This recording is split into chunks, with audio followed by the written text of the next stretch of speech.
Welcome to our ENVIROlocity Career Interview series.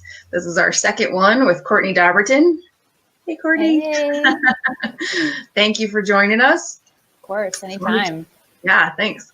So let me just do a quick introduction and set the stage. So we are starting a career blog interview series that will be live on Facebook and then shared to YouTube so that it can be viewed later, kind of starting a repository for people to be able to look up what kind of jobs are out there, how did people get them, what do they like about them, advice. So I'll be talking to people who are working professionals, some students who have been doing some best practices, some HR people. So just a different group of people that can help give you the advice you might be looking for in your job search for work that saves the planet. So today we're interviewing Courtney Dobbertin, and she and I have been working together for a while on her career plan and path.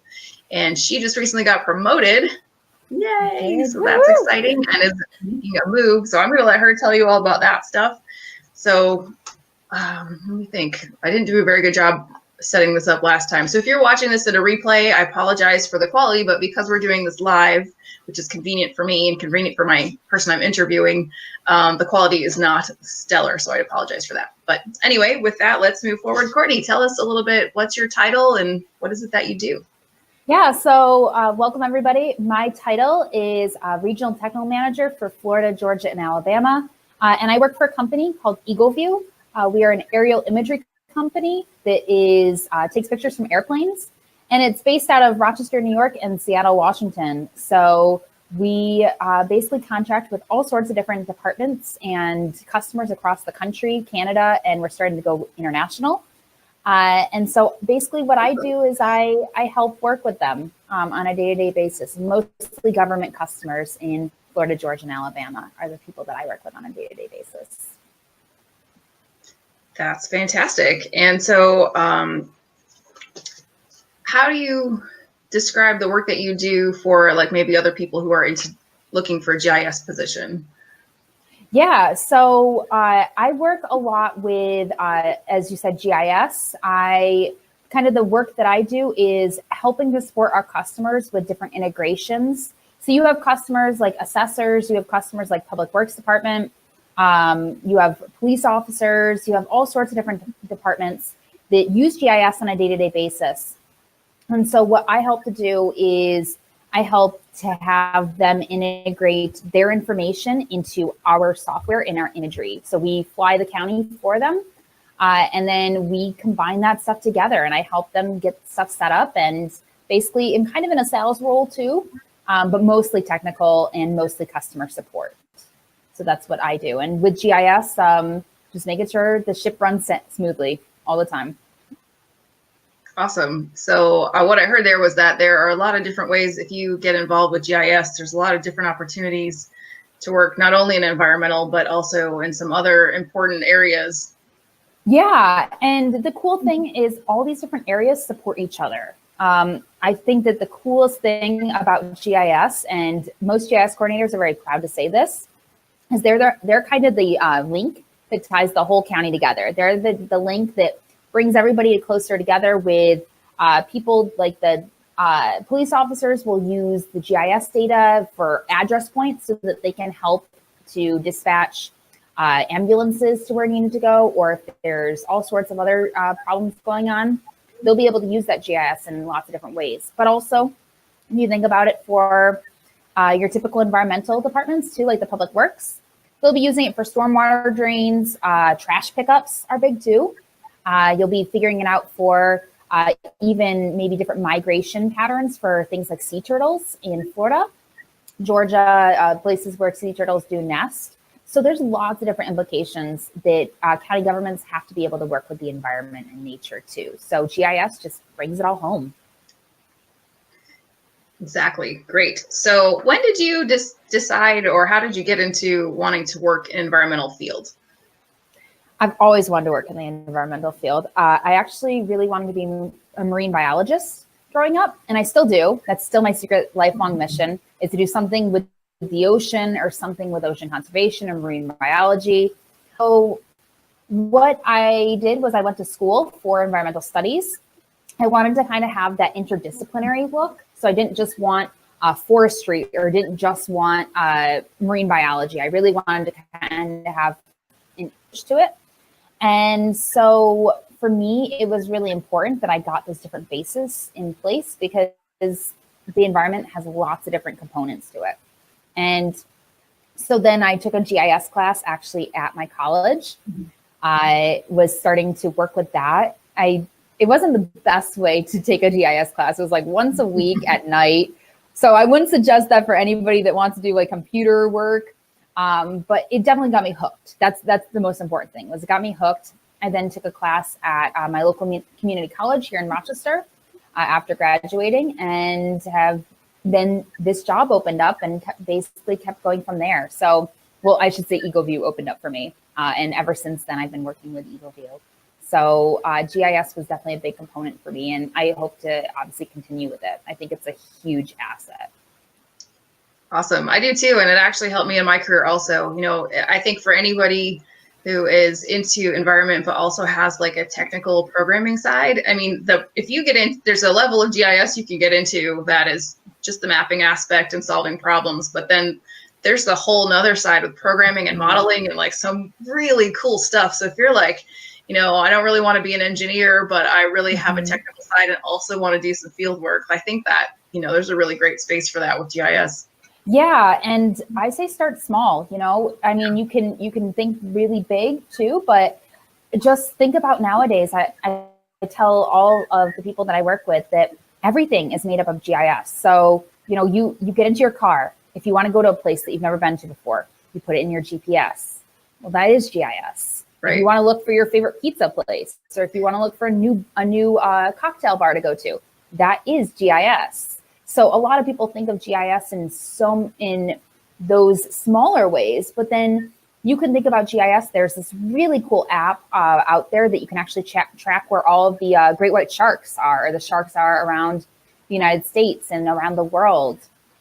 Tracking devices for especially ocean animals are huge. I mean, we can't study them on a day-to-day basis like we can with terrestrial animals. So if you want to work in the marine conservation departments, or if you want to work in oceans or even just anywhere, GIS is a huge asset.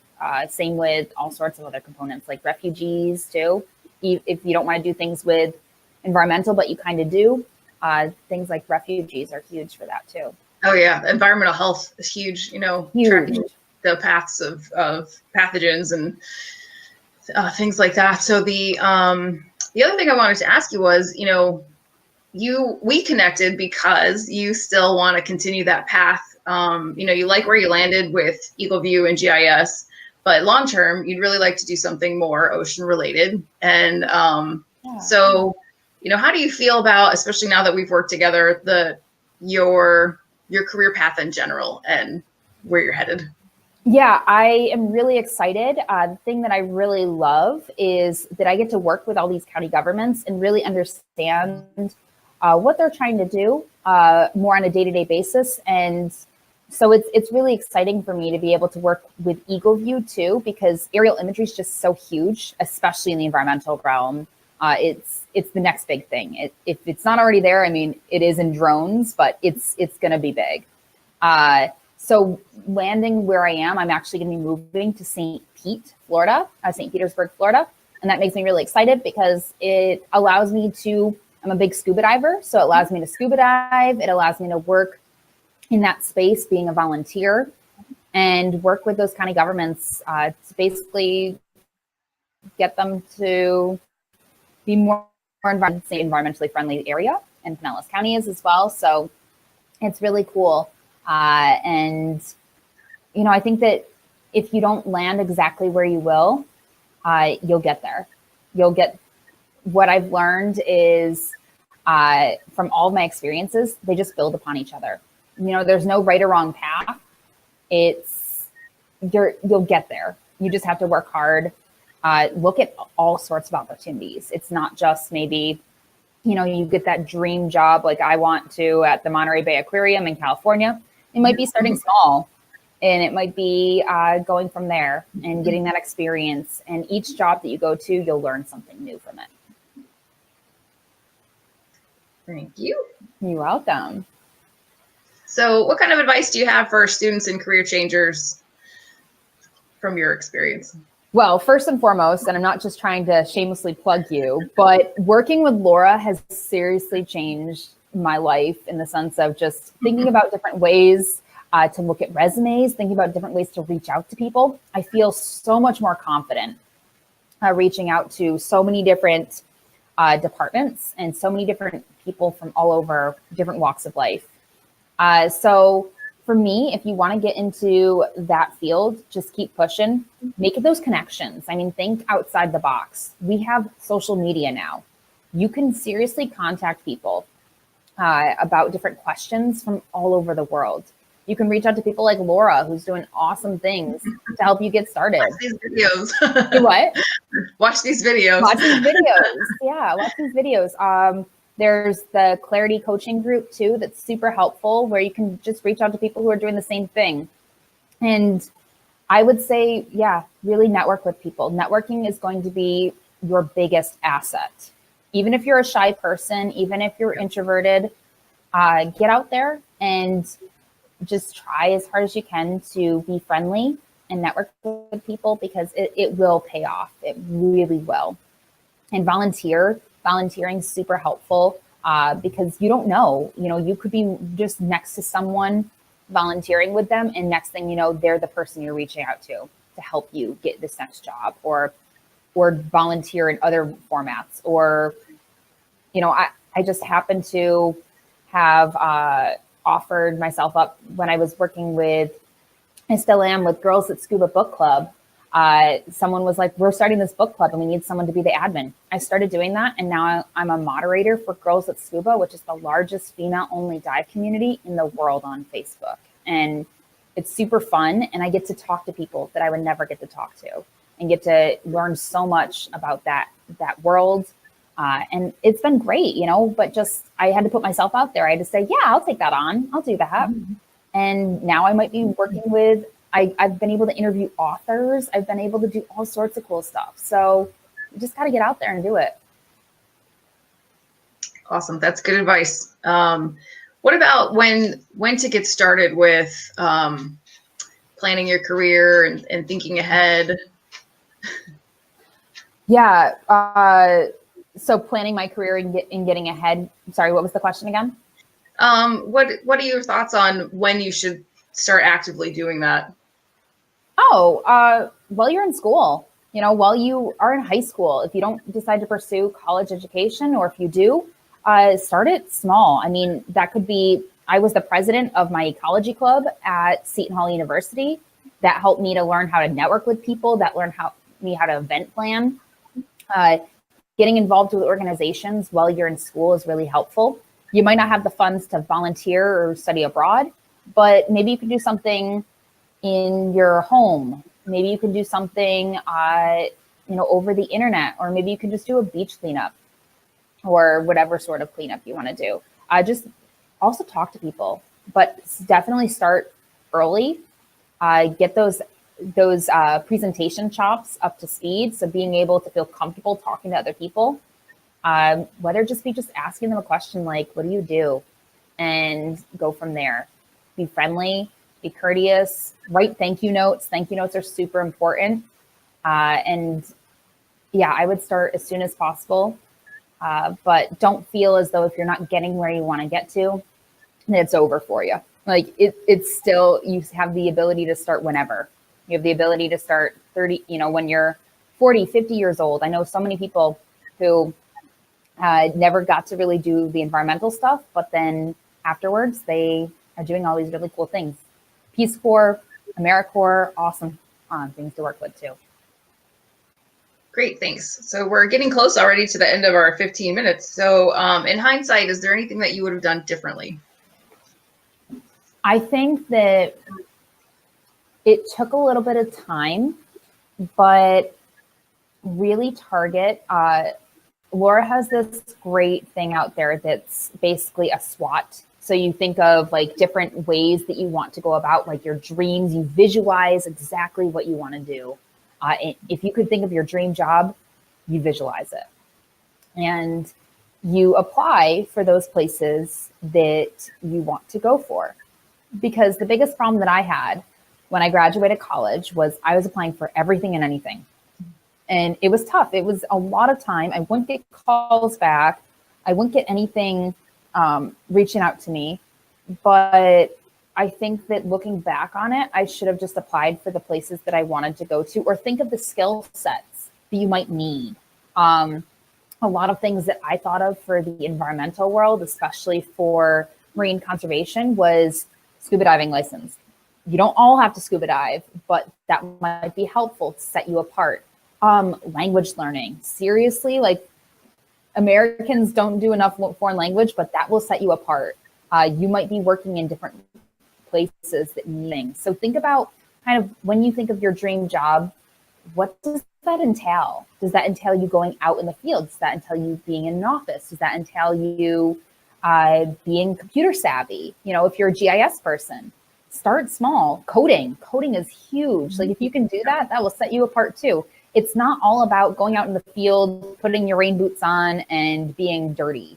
It's the environmental world is so many different facets, and just think about what you really want to do and start there. Start small. You don't have to eat the whole elephant. Just start with the little baby steps and progress from there. Okay, great. Anything else you'd like to add before I move into lightning round questions, which I changed up on you, by the way.